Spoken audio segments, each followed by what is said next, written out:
Welcome to weekend with journalist Sai. Telugu Desam party ప్రభుత్వం అయితే కొలువుదీరింది. ఎట్టకేలకు మంత్రుల ప్రమాణ స్వీకారాల దగ్గర నుంచి ఎమ్మెల్యేల ప్రమాణ స్వీకారాలకు అన్నీ పూర్తయిపోయినాయి. శాఖల కేటాయింపు, కీలక బాధ్యతలు కీలక నాయకులకి, అలాగే ప్రధానంగా నారా లోకేష్ గారికి, అలాగే పవన్ కళ్యాణ్కి ఇద్దరికి కూడా కీలక శాఖలు కేటాయించడం. ఎక్కడికక్కడ చంద్రబాబు గారు మార్క్ కనిపించింది అనేది, అలాగే సోషల్ ఇంజనీరింగ్ అనేది ఎక్కడ పక్కన పెట్టకుండా అన్ని సామాజిక వర్గాలకు న్యాయం చేసాం గత ప్రభుత్వం పోలిస్తే అనే ఒక సంకేతం ఓవరాల్గా ఈ వారంలో జరిగింది. అయితే తర్వాత ఏం జరగబోతోంది, ప్రతిపక్షంలో ఉన్న జగన్మోహన్ రెడ్డి గారు ఎలాంటి పోరాటానికి సిద్ధమవుతున్నారు, అలాగే అధికారంలోకి రాగానే మంత్రులు ఇచ్చిన వార్నింగ్ కానీ, లేదంటే రేపటి నుంచి ప్రతిపక్షాన్ని టార్గెట్ చేస్తూ ఒక రివెంజ్ రాజకీయం చేయబోతున్నారా అనే సంకేతం కానీ భయపెట్టబోతున్న వాళ్ళని వీటన్నిటి మీద చర్చించే ప్రయత్నం చేద్దాం వాళ్ళకి వీకెండ్ విత్ జర్నలిస్ట్ స్థాయిలో. సార్, ఫస్ట్ కంప్లీట్గా చంద్రబాబు గారి మార్క్తో కూడిన పరిపాలన మొదలైంది అనుకోవచ్చా? అంటే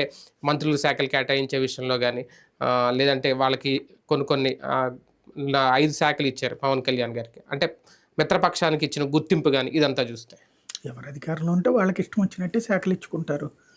అదే సందర్భంలో ఇక్కడ దాంట్లో ఓ రకంగా పొత్తు ధర్మాన్ని పాటిస్తూ పవన్ కళ్యాణ్కి మాత్రం అడిగిన శాఖలే ఇచ్చామని చెప్తున్నారు. బీజేపీకి వచ్చాడు చంద్రబాబు గారి డెసిషన్ తీసుకున్నదే ఇచ్చారు. ఒక క్యాబినెట్ ఆరోగ్య శాఖ అన్నాడు, వాళ్ళు అడిగింది కాదు. ఇక్కడ పవన్ కళ్యాణ్ ఇది అడిగారు అన్నటువంటి తెలుగుదేశం అనుకూల మీడియా ప్రొజెక్ట్ చేసింది. ఆయన కూడా అదే చెప్పారు. ఆయన ఒక ట్వీట్ చేస్తూ కూడా డీటెయిల్డ్గా నాకు ఇవన్నీ నా మనసుకు నచ్చిన శాఖలు, అదే నేను అడిగినవి ఇచ్చారని చెప్పి. కాబట్టి ఆయన అడిగినటువంటి శాఖలు ఇచ్చారు. సరే, నాదెళ్ల మనోహర్కి లేకపోతే కందులు దుర్గేష్కి ఇచ్చినటువంటి శాఖలు ఆయన అనుకుని ఇచ్చారా, లేకపోతే వాళ్ళుగా అదే చంద్రబాబు గారు ఇచ్చారా తెలియదు. పవన్ కళ్యాణ్ గారిది మాత్రం ఆయన అడిగినటువంటి శాఖలే అన్నటువంటి చెప్తున్నారు.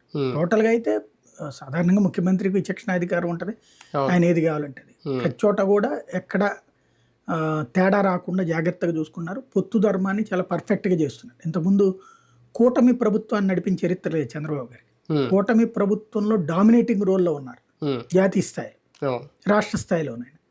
అలా కాకుండా ఇప్పుడు కూడా వాస్తవంగా అయితే పూర్తి మెజారిటీతోనే ఉంది, కానీ కూటమి ధర్మాన్ని పాటిస్తూ వ్యవహరించడం అన్నటువంటి చంద్రబాబు గారికి చెల్లింది.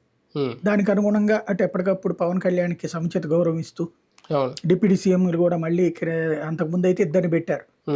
అప్పుడు బీసీను కాప్ అన్నటువంటిది 2014లో ఈయన 5గురికి పెట్టారు. అట్లా కాకుండా ఒక్క పవన్ కళ్యాణ్కి ఇస్తూ అదొక గౌరవం ఇవ్వడం కానీ, అట్లాగే ఆయనకు ఒక బ్లాక్లో సపరేట్ కేటాయింపులు కావచ్చు, ఆయనకు ఒక గెస్ట్ హౌస్ క్యాంప్ ఆఫీస్కి ఇచ్చేయడం కావచ్చు, ఇట్లాంటివన్నీ కూడా ఒక సిస్టమేటిక్గా తీసుకెళ్లారు. తనతో సమానమైనటువంటి గౌరవం ఇచ్చేటట్టుగా ప్రతి చోట కూడా ప్రతి ప్రభుత్వ కార్యాలయంలో ఇద్దరు ఫోటోలు ఉండాలని చూడటం కానీ ఆ విధమైనటువంటిది చాలా బాధ్యతాయుతంగా వ్యవహరిస్తున్నారు. అంటే కూటమికి తగిన ప్రాధాన్యత మిత్రపక్షానికి. అంతే. బాబు గారు అధికారంలోకి రాగానే, సీఎం అవగానే ఆయన మార్కు కనిపించాలనుకుంటున్నారా, లేదంటే గత ప్రభుత్వానికి మా ప్రభుత్వానికి తేడా చూపించాలనుకుంటున్నారా? కొన్ని పథకాల పేర్లు మార్చడం కానీ, ఇమీడియట్గా ఆయన వచ్చిన తర్వాత తీసుకుంటున్న నిర్ణయాలు చూస్తుంటే ఈ సాధారణంగా టీవీల్లో, పేపర్లలో, సోషల్ మీడియాలో రాసుకోవడానికి, మాట్లాడుకోవడానికి, తిట్టుకోవడానికి బాగుంటాయి. కానీ ఎవరు వచ్చినా వాళ్ళ పేర్లు మార్చుకుంటారు. పేర్లు మార్చడం, రంగులు మార్చడం అనేటటువంటిది అయితే మరీ అడ్డగోలుగా వెళ్ళింది వైఎస్ఆర్ కాంగ్రెస్ పార్టీ. అంతకుముందు తెలుగుదేశం కూడా రంగులు వేసుకుంది, కానీ వీళ్ళు ఏంటంటే ఎక్కువ కట్టారు. ఏది సచివాలయాలు కావచ్చు, లేకపోతే కనుక మెడికల్ సెంటర్స్ కావచ్చు. కాబట్టి ఎక్కువ కట్టారు కాబట్టి ఎక్కువ కనబడదు వీళ్ళది. అప్పుడు ఇన్ని కట్టలేదు కదా, ఇప్పుడు ఇవన్నీ 10,000 12,000 ఉన్నాయి కదా ఆర్బీకేలు ఇట్లా. కాబట్టి ఇదంతా ఎక్కువ కనిపించింది జనానికి. అదే వాళ్ళ టైంలో అన్ని లేవు కాబట్టి, అట్లాంటివి లేవు కాబట్టి గ్రౌండ్ లెవెల్లో ఇవి కనిపించాలి. ప్రాక్టికల్గా అయితే రంగులు అప్పుడు పసుపు రంగు వేసుకునే ఉన్నాయి, ఏది మంచినీళ్ళకి కేంద్రాలు కానీ ఇట్లాంటి. ఇప్పుడైతే అసలు ఏ ప్రభుత్వ జీవో లేకుండా కూడా రంగులు వేసుకుంటున్నారు కదా. ఇవన్నీ తిట్టుకోవడానికి పనికొస్తాయి, విమర్శించుకోవడానికి పనికొస్తాయి. రెండవది ఏంటి, పథకాల పేర్లు మార్పు. అంతకుముందు కాంగ్రెస్ పార్టీ హయాంలో ఉన్న పథకాలన్నీ చంద్రబాబు గారి పేర్లు మార్చుకున్నారు. అందులో కొన్నిటికి చంద్రన్న పెట్టారు, కొన్నిటికి ఎన్టీఆర్ పేరు పెట్టారు. అయితే వీళ్ళంతా పెచ్చలేదు ఆయనకి. వైఎస్ఆర్ కాంగ్రెస్ పార్టీకి సంబంధించి దాదాపు 30 పథకాలు 35 పథకాలు లిస్ట్ తెస్తే అందులో జగనన్న వైఎస్ అసలు ఇంకో పేరే లేదు, అసలు జనరల్ పేరే లేదు వాటిట్లో. అదే చంద్రబాబు గారు చూస్తే ఇప్పుడు ఒక 3-4 పేర్లు మార్చారు, ఆయన పేరు లేకపోతే ఎన్టీఆర్ పేరు, మిగతా పోస్ట్ మ్యాట్రిక్ స్కాలర్షిప్ అని ఇట్లాంటి పేర్లు, అంబేద్కర్ పేరు కానీ ఇట్లాంటివి ఉంచారు. కాబట్టి పేర్లు మార్చుకోవడం అనేది సహజం. అతి పిచ్చ వైఎస్ఆర్ కాంగ్రెస్ పార్టీకి ఉంది. దాంతో కంపేర్ చేస్తే తెలుగుదేశం పార్టీ బెటర్, వాళ్ళకి ఉంటది. వీళ్ళంత మరీ అతి కాదు, అది స్పష్టంగా కనబడింది వాటిట్లో. నారా లోకేష్ కేవలం బరువైన బాధ్యతలు అప్పచెప్పారని అనుకోవాలా? ఒక పక్క ఐటీ, ఇంకో పక్క విద్యాశాఖ. అంటే బరువే ఉంటది, ఆయనకి ఆల్రెడీ అలవాటు అయినటువంటిదే కదా, ఆయన కోరుకుని ఉన్నటువంటిది. ఐటీ శాఖ ఆల్రెడీ చేసింది, అదే విద్యాశాఖ అనేది అడిషనల్ అది. కాబట్టి అదేం పెద్ద విషయం ఏం కాదు. కాకపోతే ఏంటంటే ఆయనకి ఒక గురుతర బాధ్యత ఉన్నట్టు. ఎందుకంటే ఇప్పుడు నాడు నేడు కింద స్కూళ్ళు బాగు చేసి, లేదంటే అమ్మ ఒడి తీసుకొచ్చి ప్రతి స్కూల్లో ఈ సిస్టమ్స్ ఆ సిస్టమ్ తెచ్చామని చెప్పి వైసీపీ ప్రభుత్వం చెప్పింది. దానికి ఆ పేరు ఒకటి తెచ్చుకుంది, అది జగన్ ఆ పేరు తెచ్చుకున్నాడు, నచ్చినా నచ్చకపోయినా. ఇప్పుడు ఆ పేరుని దాటి పేరు తేవాలి. చంద్రబాబు పేరు అంటే పేరు తెచ్చుకోవడం ఒకటి, ఎక్కువ టీచర్ల నుంచే వ్యతిరేకత వచ్చింది జగన్మోహన్ రెడ్డి గారికి. ఆ ఫేస్ రికగ్నిషన్ యాప్ తీసుకొచ్చిన వాళ్ళ టైమింగ్స్ ఇవన్నీ కొన్ని రిస్ట్రిక్ట్ చేశారు వాళ్ళని, దాంతో వాళ్ళ నుంచే వ్యతిరేకత. ఇప్పుడు అవన్నిటిని ఈయన దాటి బయటికి వస్తారా, లేదంటే అవన్నీ మారుస్తారా, యథావిధిగా పాత పద్ధతిని తీసుకెళ్తారా? ఒక సవాల్ అవుదా లోకేష్కి? మీడియా, సోషల్ మీడియా, ఉద్యోగులు, ప్రజలు, ఈ నాలుగిట్లో చూసుకుంటే మూడింటిని మేనేజ్ చేయడం సులభం, ఒక్కటి మేనేజ్ చేయడం కష్టం. ఈ మూడు కూడా వ్యవస్థ కరెక్ట్గా ఉండకూడదని కోరుకుంటాయి. ఒక్కళ్ళు మాత్రం వ్యవస్థ బాగుండాలని కోరుకుంటారు. విద్యార్థులకి, విద్యార్థుల తల్లిదండ్రులకి వ్యవస్థ బాగుండాలని కోరుకుంటారు. మీరు చెప్పినట్టు అక్కడ స్కూళ్ళల్లో టీచర్ల గొడవ ఇదంతా ఎందుకు వచ్చింది? వాళ్ళ పని వాళ్ళని చేయమన్నారు, పక్కన వాళ్ళ పని చేయమన్నా. అదేమంటే అటెండెన్స్ వేయడానికి అవన్నీ కావాలా అంటే, మరి అటెండెన్స్ అసలు వేయడం ఎందుకు? అదే ఎందుకు అది? మరి అది కూడా నీ పని కాదుగా. అటెండెన్స్ అప్డేట్ అయ్యో, ఇవాళ టెక్నాలజీకి అనుగుణంగా అటెండెన్స్ వేయమంటే అది తప్పైతే ఎట్లాగా? మనం ఒక పాఠశాల అన్నటువంటిది విద్యార్థిని నెక్స్ట్ స్టెప్కి తీసుకెళ్లేటటువంటి ప్లేస్. అట్లాంటి చోట్ల అటెండెన్స్ ఇవాళ లేటెస్ట్ దాని ప్రకారం అన్నారు, దానివల్ల నాకు టైం అయిపోతుంది, దీనివల్ల అయిపోతుంది అంటే ప్రతి పీరియడ్లో వేస్తారు అటెండెన్స్? ఒక మాట చెప్పండి, ప్రతి పీరియడ్లో వేస్తారా? కాలేజీల్లో వేస్తారు ప్రతి పీరియడ్, కానీ స్కూళ్ళల్లో అట్లా ఉండదే, పొద్దున్న ఒకసారి వేసేది. మిగతా అది ఎంత పని ఉంటుంది, ఎంతమంది టీచర్లు ఉంటారు, ఎంత పని ఉంటుంది, అది కాదు అసలు సమస్య. వాళ్ళ అటెండెన్స్ మెయిన్ అయింది అక్కడ. ఇదివరకు ఏంటంటే ఈ టీచర్లు వేరే పనులకు వెళ్ళిపోతూ వాళ్ళ తరపున గెస్ట్ టీచర్లను పెట్టేవాళ్ళు ఇంత జీతం ఇచ్చి. ఈ ఫేస్ రికగ్నైజేషన్ యాప్ అటెండెన్స్ అంటే ఖచ్చితంగా స్కూల్లో ఉండి దిగాలి వాళ్ళు. వాళ్ళ వ్యాపారాలు వాళ్ళు వేరే కార్పొరేట్ విద్యా సంస్థలు పనిచేయడం కానీ ఇవన్నీ వర్కౌట్ కాదు. అది ఒక కోపం.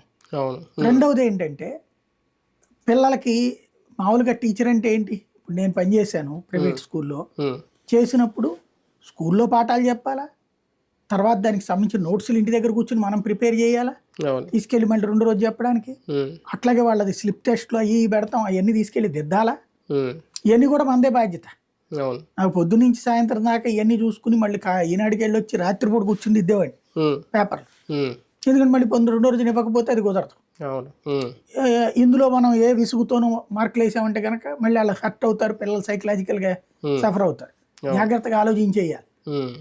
ఇదంతా ఉండేది. ఇప్పుడు అక్కడ వచ్చేటప్పటికి ఈ సిస్టమ్ నచ్చల వీళ్ళకి.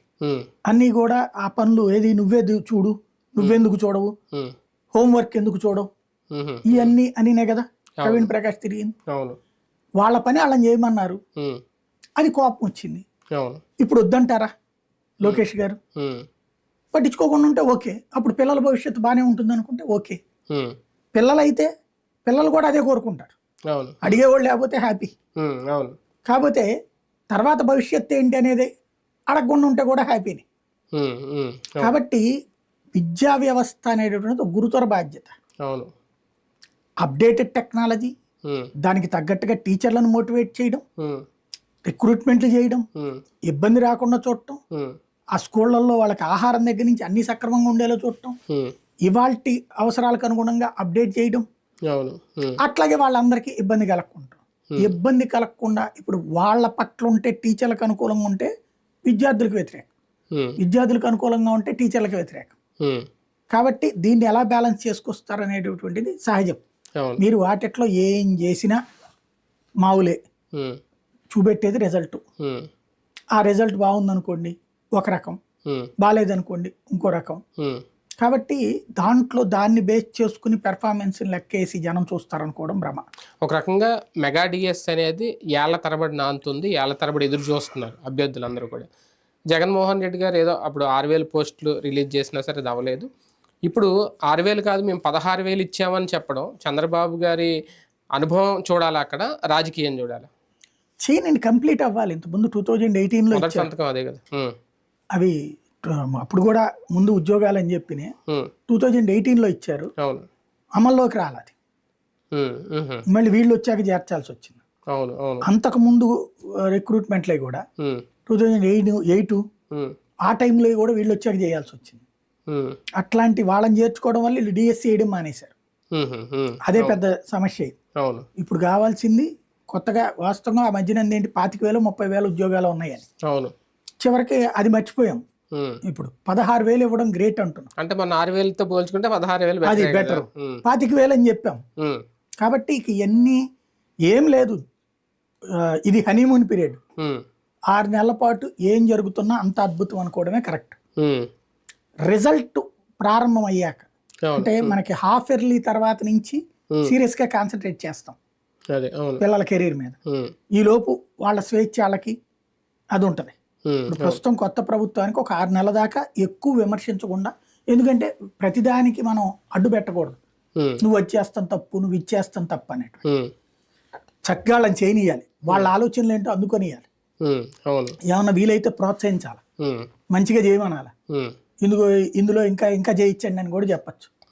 వాళ్ళకు ఉన్నటువంటి అధికారాన్ని గుర్తు చేయాలి, వాళ్ళకు ఉన్నటువంటి తెలివిని గుర్తు చేయాలి. అట్లా ప్రజలు ఏం కోరుకుంటున్నారు గుర్తు చేయాలి. అంతే తప్పించి విమర్శించకూడదు, విద్వేషం అక్కర్లేదు, చేయనియాలి.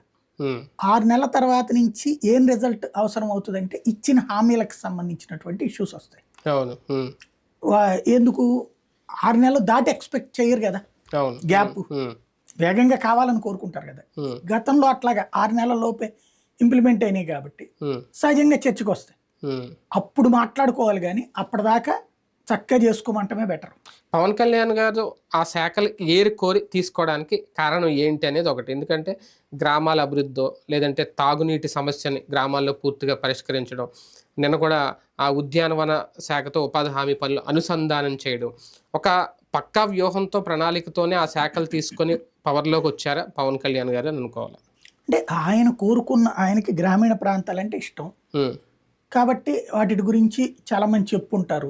అది ఆ శాఖ బెటర్ అనుకున్నారు. పంచాయతీరాజ్, గ్రామీణాభివృద్ధి, అటవీ శాఖ, సైన్స్ అండ్ టెక్నాలజీ, పర్యావరణం, అందులో వాళ్ళకి బొలిశెట్టి సత్య గారు లాంటి వాళ్ళు ఇంపాక్ట్ ఉంటుంది.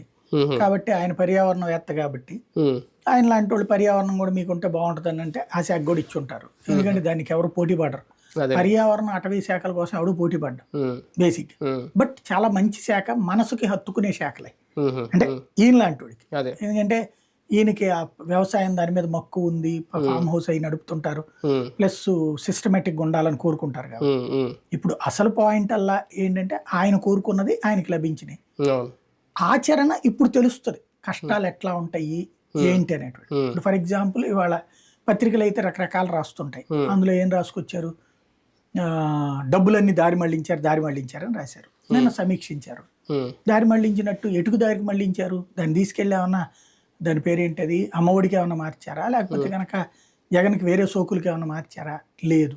ఏం తేలింది అందులో? పవన్ కళ్యాణ్ గారికి వివరించింది 5,000 కోట్ల దాకా డబ్బులు దేనికి మళ్లించారంటే అదే గ్రామీణ ప్రాంతాలకు సంబంధించిన కరెంటు బకాయిల కింద కట్టారు. కరెంటు బకాయిలు ఎవరిస్తున్నారు? బాకీ వాళ్లే బాకీలు ఉన్నారు. పంచాయతీలు, మున్సిపాలిటీలు, కార్పొరేషన్ వాళ్ళు, మండల పరిషత్తులు, జిల్లా పరిషత్తులు ఏళ్ల తరబడి కరెంటు బిల్లులు గట్ల అవి పెండింగ్ లో పడిపోయినాయి. ఇదివరకు పట్టించుకునేవాళ్ళు కాదు. లాస్ట్ ఎలక్షన్స్ అయిపోయిన తర్వాత కేంద్ర ప్రభుత్వం లెక్కేసింది. ఏమైపోయిందంటే ప్రైవేట్ కంపెనీలు, కార్పొరేట్ కంపెనీలు, మల్టీనేషనల్ కంపెనీలు వచ్చి వ్యవసాయ విద్యుత్ తయారీలో ఇప్పుడు భాగస్వాములు అయ్యారు. వాళ్ళు ప్రభుత్వానికి సప్లై చేస్తున్నారు. ప్రభుత్వం 24 గంటలు గ్రిడ్లు పెట్టేసింది, సదుపాయం చేస్తుంది. కరెంటు వాడేసుకున్నారు, డబ్బులు ఇవ్వట్ల వాళ్ళకి. వీళ్ళు వాళ్ళకి డబ్బులు ఇస్తే వాళ్ళు అక్కడ ఇస్తారు డబ్బులు. డబ్బులు ఇవ్వకపోతే ఆ కంపెనీలు మూతపడిపోతాయి. వాళ్ళందరూ కేంద్రం మీద ఒత్తిడి తెచ్చారు. కేంద్రం అప్పుడు చెక్ చేస్తే ఇట్లా బకాయిలు ఏళ్ల తరబడి ఉండిపోయినాయి, వీళ్ళందరూ ఆ సబ్సిడీ ఈ సబ్సిడీ అన్నారు. సబ్సిడీ డబ్బులు రాష్ట్ర బడ్జెట్లో నుంచి ఇవ్వట్లేదు, కరెంటు బిల్లులు కట్టట్లేదు, డబ్బులు లేవని తేలింది. దాంతో అప్పుడు రూల్ ఏం పెట్టింది, నువ్వు ముందు మొత్తం కట్టేయమంది, కక్కేమంది. కక్కేస్తానికి డబ్బులు లేవు వీళ్ళ దగ్గర. అప్పుడు వీళ్ళందరి రిక్వెస్ట్ మీదకి ఏం చేశారు, 5 ఏళ్ల దాకా ఈ గట్టేడట్టు అని పెట్టారు. అంటే ఫర్ ఎగ్జాంపుల్ వాళ్ళ ₹1,00,000 బిల్లు ఉందంటే ఏడాదికి ₹20,000 చెప్పును కట్టు. వాళ్ళ ₹1,00,00,000 బిల్లు ఉందంటే ఏడాదికి ఇట్లాగ 20 లక్షలు చెప్పును కట్టు అని చెప్పారు. అప్పటి నుంచి ఈ వచ్చిన డబ్బులు వచ్చినట్టు పంచాయతీ డబ్బులు దానికి వెళ్ళిపోతాయి. దాన్నే వీళ్ళు ఏమంటున్నారు, దారి మళ్లించారు అంటున్నారు. వాస్తవంగా అయితే కనుక గ్రామీణ ప్రాంత మౌలిక సదుపాయాల కల్పన కోసమే ఇచ్చేది డబ్బులు. విద్యుత్ మౌలిక సదుపాయమే కాదా, కరెంటు లేని రోడ్డు ఆశిస్తారా, కరెంటు లేని మంచినీటి సదుపాయం ఆశిస్తారా? అది ఇది రెండు కావాలి, కానీ ఇది లేకుండా అదైతే ఏది పనికిరాదు. బేసిక్గా కరెంటు బిల్లులకి మార్చారు. ఇప్పుడు పవన్ కళ్యాణ్ గారు తనకున్నటువంటి పలుకుబడితో చంద్రబాబు గారిని ఒప్పించాల్సిన అంశం ఏంటంటే, గ్రామీణ ప్రాంతాల విషయంలో ఈ కరెంటు బిల్లులు రాష్ట్ర ప్రభుత్వం కట్టేటట్టు, కేంద్ర ప్రభుత్వం ఇచ్చిన డబ్బులు నేరుగా పంచాయతీకి వచ్చేటట్టు చేశారనుకోండి, అద్భుతం. అదేదో 2 నెలల లోపు చేయమన్నారని చెప్తున్నారు. బిల్లులు మరి కరెంటు బిల్లులు ఎవరు కడతారు, పంచాయతీలు కడతాయా కట్టవా, ఇది తేలాలి. లేదు రాష్ట్ర ప్రభుత్వం కట్టేసింది అనుకోండి, హ్యాపీ కదా. ఇప్పుడు అక్కడ ఏమవుతుందంటే పంచాయతీలు, ఎంపీటీసీలు, జడ్పీటీసీలు వీటన్నిటిలో కూడా ప్రభుత్వాల మీద ఒక భారం అయిపోయింది, రాష్ట్ర ప్రభుత్వాల మీద. ఇప్పుడు మండల పరిషత్ స్థాయిలో డబ్బులు కానీ, అంటే వాళ్ళ జీతాలు కానీ, ఉద్యోగుల జీతాలు, పంచాయతీల జీతాలు, ఇవన్నీ రాష్ట్ర ప్రభుత్వ బడ్జెట్ నుంచినే ఇస్తున్నారు, డబ్బులు ఇక్కడి నుంచినే ఇస్తున్నారు. వాస్తవంగా అయితే వాళ్ళు ఖర్చు పెట్టుకోవాలి, జీతాలు కూడా రావు వాళ్ళకి. అట్లయితే ఇప్పుడు ఆ జీతాల్ని అందులో నుంచి డ్రా చేసుకోవాలి, మార్చుకోవాలి. అలా కాకుండా నిదానంగా వదిలేశారు. కరెంటుది ఈ టైప్లో ఉంది.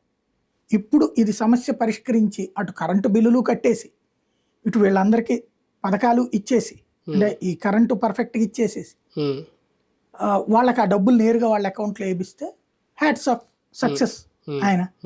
ఆయనకి కేంద్రం పలుకుబడి రాష్ట్రంలో ముఖ్యమంత్రితో కూడా క్లియర్ ఉంది కాబట్టి అలాంటి ఒక విధానపరమైన నిర్ణయం తీసుకున్నారనుకోండి, పంచాయతీలకి శాశ్వతంగా సమస్య పరిష్కరించినట్టు. ఆయన దాని ద్వారా రూరల్ డెవలప్మెంట్ అనేది చాలా సింపుల్ అవుతుందా? పవన్ కళ్యాణ్ గారి ఆశయం అదేనా? ఖచ్చితంగా. అంటే ఇప్పుడు ఎలా ఉంటుందంటే భారీ డబ్బులు ఏం రావు, 20 లక్షలు 25 లక్షలు అట్లా వస్తాయి ఒక పంచాయతీ. దాంతోపాటు ఉపాధి హామీ పథకం ఉంటుంది. ఉపాధి హామీ పథకంతో రోడ్లు వేపిస్తూ ఆ కూలీలకు వచ్చే డబ్బులు ఉపాధి హామీ నుంచి ఇప్పించి, ఈ కేంద్ర ప్రభుత్వం ఇచ్చినటువంటి డబ్బులు ఏవైతే ఉంటాయో అది మెటీరియల్ కాంపోనెంట్ కింద పెట్టుకుంటే పర్ఫెక్ట్గా నడుచుద్ది. కాకపోతే సాధారణంగా నాకు తెలిసి 10-15 ఏళ్ళ నుంచి జరుగుతున్నది ఏంటంటే, కేంద్రం ఏదన్నా రోడ్లు వేసి వేయించడమే తప్పించి గ్రామీణ సడక్ యోజన లాంటి వాటితో వీలుగా చెయ్యట్లేదు. డబ్బులు తినేసుకుంటున్నారు. తినేయడం కాదు, లేవు చాలవయ్యి. 20 లక్షలతో వాళ్ళ రోడ్డు ఏమొస్తుంది, 10 లక్షలతో ఏం రోడ్డు వస్తుంది? అయితే గీతో చిన్న కాలం ఇక్కడి నుంచి అక్కడ దాకా కడితేనే వాళ్ళ 10 లక్షలు ఇస్తున్నారు. కాబట్టి దానికి ఇంకేమన్నా ఫండింగ్ వస్తుందా, కేంద్రం నుంచి తెప్పిస్తారా చూడాల్సి. వ్యవసాయ శాఖ కూడా ఈయన దగ్గరే ఉంది. ఒక రకంగా ఇంతకుముందు కౌలు రైతులకు సంబంధించి ఈయన ఇంటింటికి వెళ్ళి ఆత్మహత్యలు చేసుకుని ₹1,00,000 ఈయనే ఇచ్చారు. రైతులకంటే ఈ ఉపాధి పనుల ద్వారా రైతు కూలీలకు న్యాయం జరగచ్చేమో కానీ, లేదంటే వాళ్ళు ఏమైనా వ్యతిరేకించచ్చో, రైతులు న్యాయం జరుగుద్ది అనేది ఒక కాన్సెప్ట్. కౌలు రైతులకు ఎంతవరకు న్యాయం చేయగలుగుతారు? అంటే ఈయనకి వ్యవసాయ శాఖ లేదు కదా, పవన్ కళ్యాణ్ ఉద్యానవన శాఖ, ఉద్యానవన శాఖ కూడా ఈయనది కాదు, వ్యవసాయ శాఖ దగ్గరే ఉంది. అవునవును. కాకపోతే పనికి ఆహార పథకం ద్వారా ఉద్యానవన వాటికి లింకప్ చేద్దామని చెప్పారు. అవును. అంతేగాని ఈయనకి వ్యవసాయ శాఖ లేదు. ఈయన అనేది ఏంటంటే ఉపాధి హామీ పథకాన్ని దానికి అనుసంధానం చేద్దాం అన్నది. ఇది ఏళ్ల తరబడి డిమాండ్, ఉపాధి హామీ అనేటటువంటిది అట్లా ఇవ్వాలి అన్నటువంటిది. దీనికే కాదు, వ్యవసాయానికి కూడా లింకప్ చేయాలన్నటువంటిది. ఇక్కడ 2 తేడా ఎక్కడ ఉందంటే, వ్యవసాయ శాఖ ఏమో అగ్రికల్చర్ మినిస్ట్రీలో ఉంటుంది, ఇదేమో పంచాయతీరాజ్ వ్యవస్థలో ఉంటుంది ఉపాధి హామీ పథకం. కాబట్టి ఈయన దాన్ని అనుసంధానం అన్నారు. అది గ్రౌండ్ లో సక్సెస్ అయితే అద్భుతం. ఎందుకంటే వ్యవసాయానికి కూడా అనుసంధానం చేయొచ్చు, ఉద్యానవనం ఏముంది. కాకపోతే ఎంతవరకు ఒప్పుకుంటారు వాళ్ళు? ఇప్పటిదాకా ప్రతిపక్షంలో ఉన్నప్పుడు మనం ఏమైనా మాట్లాడచ్చు, అది ఎందుకు చేయకూడదు, ఇది ఎందుకు చేయకూడదు. అధికారంలోకి వచ్చినప్పుడు అసలు సమస్యలు తెలుస్తాయి. ఇప్పుడు సాధారణంగా ఎందుకు చేయట్లేదు, ఎవరికి పోయా జేబులో డబ్బులు హ్యాపీగా అనుసంధానం చేసేస్తే ఏ ప్రభుత్వానికైనా, జగన్ మాత్రం ఎందుకు చేయకూడదు, చంద్రబాబు ఎందుకు చేయకూడదు? ఏంటంటే మనకి నోటికొచ్చిన ముద్ద ఇంకో రూపాయి కోరుకుంటాం కానీ తగ్గాలని కోరుకో. ఉపాధి హామీ పథకానికి వచ్చేది 220 రూపాయలు 250 రూపాయలు ఉంటుంది అంతే డబ్బులు. ఇదివరకటి రోజుల్లో కూలీలతో పోల్చుకుంటే అప్పుడుతో సమానం ఇది. ఇప్పుడు అప్డేటెడ్ లెక్క ప్రకారం అయితే చాలదు. ఇప్పుడు మినిమం 500 ఆ రేంజ్లో ఎక్స్పెక్ట్ చేస్తాం. పక్కా దారుణమైనటువంటి రాయలసీమ ప్రాంతంలో ఉన్న చోట్లనే 300 రూపాయలు 350 ఆశిస్తున్నారు. అలాంటి చోట ఈ ఉపాధి హామీ కూలీలు ఎవరైతే ఉంటారో వాళ్ళు రైతుల నుంచి డబ్బులు ఆశిస్తారు. ప్రభుత్వం ఫ్రీగా ఇచ్చేటటువంటి పని కింద దీన్ని చూస్తున్నారు. ఇందులో ప్రభుత్వం తరపున వీళ్ళు చేస్తున్న పని చెంచాడు అంతే. మిగతాదంతా అది ఊరికనే పైన పనులు చేయించి డబ్బులు తీసుకుంటారు. అలవాటు అయిపోయింది. ఇప్పుడు వీళ్ళతో పర్ఫెక్ట్ గా పొలం పని చేయించి వీళ్ళు డబ్బులు తీసుకున్నారనుకో, ఈ డబ్బులు ఇచ్చారనుకోండి, నచ్చదు వాళ్ళకి, వ్యతిరేకత వ్యక్తం అవుతుంది. ఎందుకు వాళ్ళకి అటు రైతు దగ్గర ఎట్టాగో తీసుకుంటారు పని చేయకపోతే. ఇప్పుడు రైతు దగ్గర డబ్బులు తీసుకోకుండా ఉట్టి ప్రభుత్వం ఇచ్చే 250 రూపాయలు 250 రూపాయలు అంటే వాళ్ళకి ఆందం. పోనీ 2 తీసుకున్నారనుకోండి, అప్పుడు చేసి ప్రయోజనమే ఉంది పథకం. అది గ్రౌండ్ లెవెల్ కన్విన్స్ చేయగలగాలి.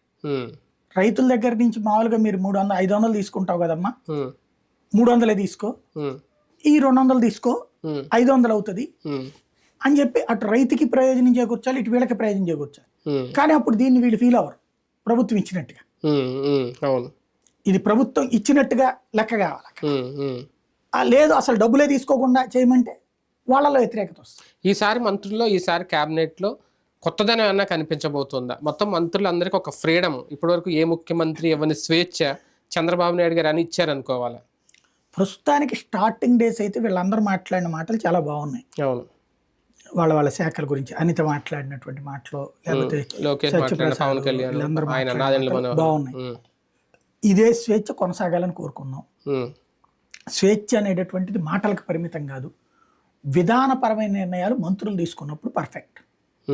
అది జాతీయ పార్టీలో కుదురుతోంది కానీ ప్రాంతీయ పార్టీలో కుదరట్లేదు, ఇప్పటివరకు లేదు. అది చెయ్యగలిగితే ఇంతకుముందు చంద్రబాబు గారి దగ్గర జరగలేదు, అలాగే జగన్మోహన్ రెడ్డి గారి దగ్గర జరగలేదు.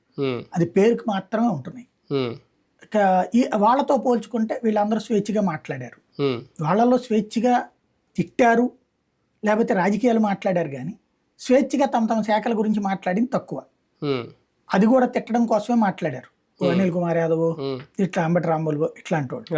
కాబట్టి వాళ్ళతో పోల్చుకుంటే వీళ్ళు బెటర్ ఇప్పుడు దాకా మాట్లాడుతాం. ఫ్యూచర్ లో కూడా అదే విధానం ఉండాలా, వాళ్ళ శాఖలు వాళ్లే డీల్ చేయాలి.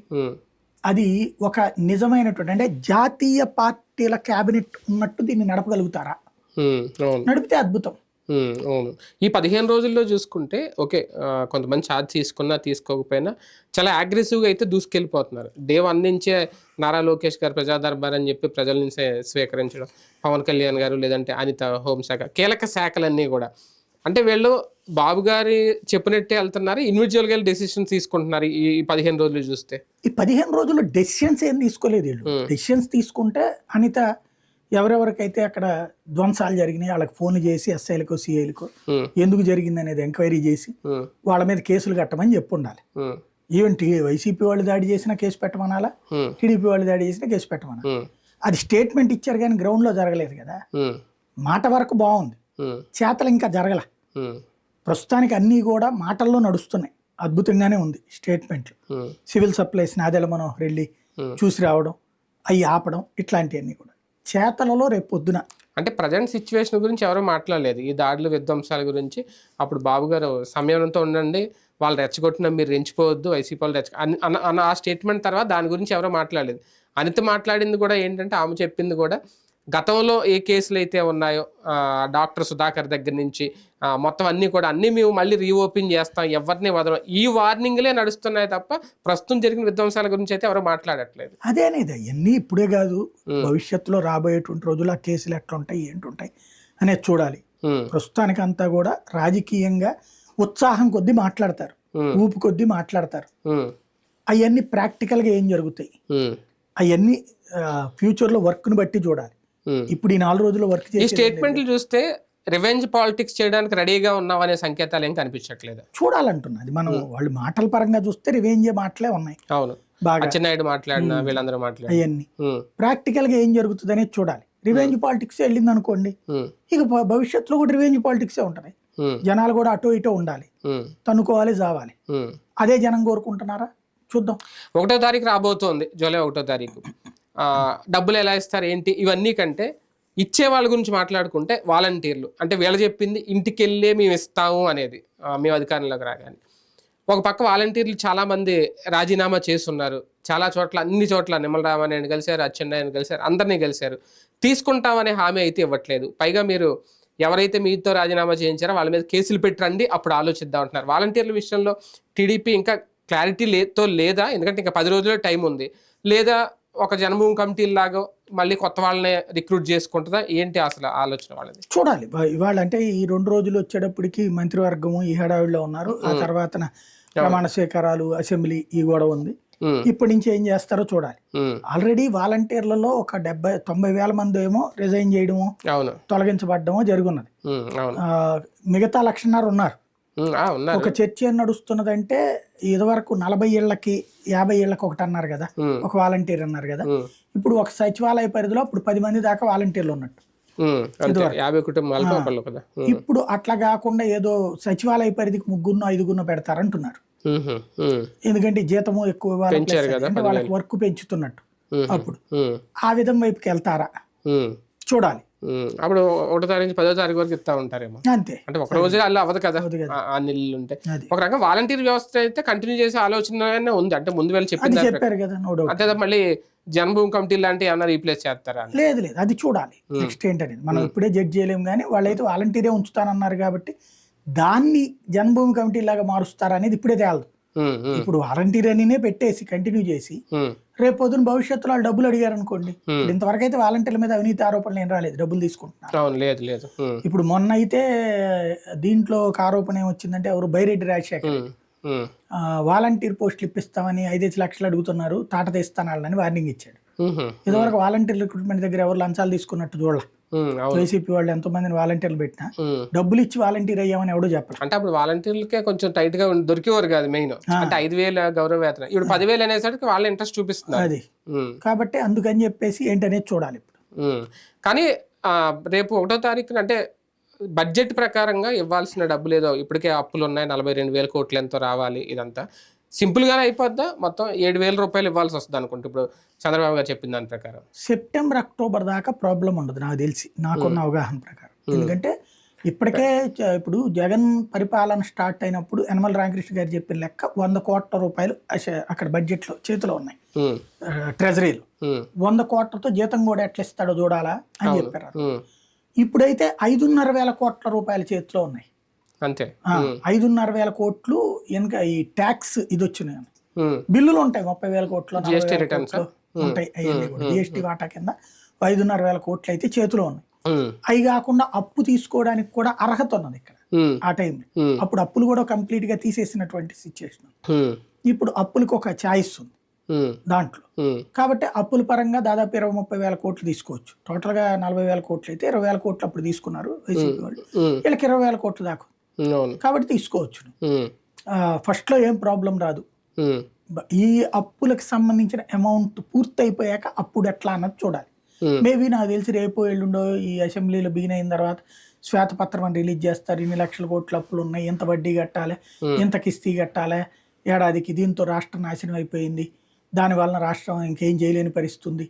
ఇవన్నీ కూడా ఉపన్యాసం నడుస్తాయి, వింటాం, మనం చూస్తాం రాబోయేటువంటి రోజుల్లో. ఫైనల్ గా అది అధిగమించి చేస్తామనే కదా చెప్పింది. అంతే కదా, అది ఎట్లా చేస్తారని చూడాలి. కాకపోతే సూపర్ 6 అనేది ఇమీడియట్ గా అమలు చేయగలుగుతారా లేదనేది ప్రజల్లో ఒక సందేహం. ఈ లెక్కలను బట్టి చూస్తాం. అంటే ప్రాక్టికల్ గా జగన్ అయితే వచ్చినటువంటి 6 నెలలు అనుకోవచ్చేమో, 3 నెలల్లోనే అన్ని స్టార్ట్ అయిపోయింది. 3 నెలల్లోనే అన్ని స్టార్ట్ అయిపోయింది. ఇప్పుడు వీళ్ళు ఎంత టైం తీసుకుంటారనేది ఏమైనా చెప్తారా? నాకు తెలిసి దశల వారీగా చేసుకెళ్తారు వీళ్ళు. నెక్స్ట్ మంత్ లో అన్న క్యాంటీన్లు, ఆ తర్వాత బస్సు, ఇవి నెక్స్ట్ మంత్ లోకి వచ్చేయచ్చు. బస్సు అన్న క్యాంటీన్ వచ్చే నెలకి చేసేయచ్చు. అవి 2 చేసి ఆ తర్వాత అవి వెళ్తారా ఇది ఇందులో. ఎందుకంటే ఇప్పుడు వాస్తవంగా అయితే అమ్మఒడి ఇప్పుడు డబ్బులు పడాలి.